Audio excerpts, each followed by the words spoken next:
Moi, je m'appelle Alexandre. C'est quand j'étais plus jeune, j'ai eu des problèmes, des petits problèmes d'apprentissage.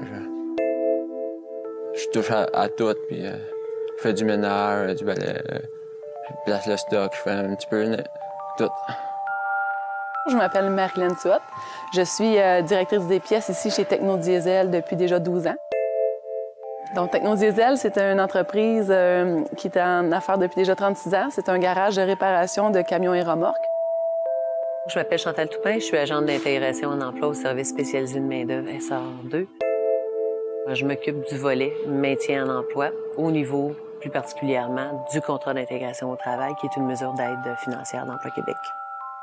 Alexandre est arrivé chez SR2 en 2010. Nous l'avons aidé à intégrer l'emploi chez Technodiesel suite à une approche que nous avons faite auprès de l'entreprise. On a fait des rencontres avec eux autres. Et ils me parlaient de quel métier que j'aimais, quel métier que j'aimais pas. Puis avec ça, ben ils ont fait un suivi, puis ça a donné que je suis rendu ici. On a embauché quelqu'un avec un handicap, je dirais pour 2 raisons. La première raison, c'est l'implication sociale. Je pense que c'est important pour une entreprise d'avoir à donner un support à des gens qui peuvent travailler, mais qui ont peut-être pas toutes les mêmes qualités d'un employé à temps plein ici. L'autre raison, c'est qu'il y a des tâches à faire dans l'entreprise qui sont à moins valeur ajoutée à rajouter dans la liste des tâches des gens ici à l'interne. Et puis, on trouvait ça intéressant de les faire par quelqu'un d'autre que pour lui, c'est une tâche qui est à la hauteur de ce qu'il est capable de faire.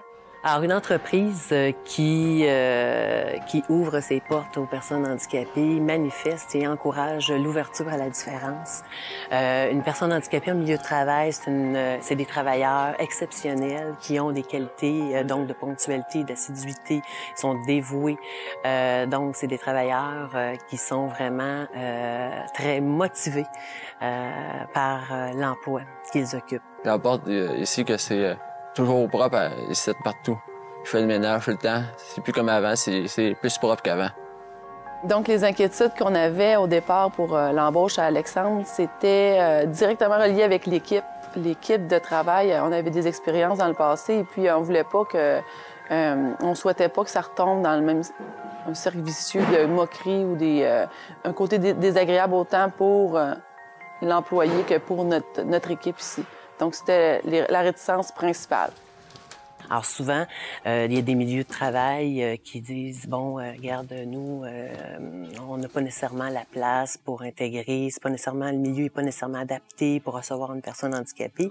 Mais dans le fond, avec nos services, avec notre support, on peut trouver une solution justement pour pouvoir intégrer et maintenir une personne dans un milieu sans que ça affecte les droits, dans le fond, des autres travailleurs.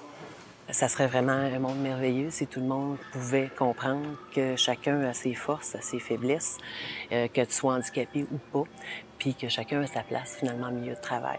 Ça m'a apporté que j'ai pu faire de l'argent puis avoir mon permis de conduire.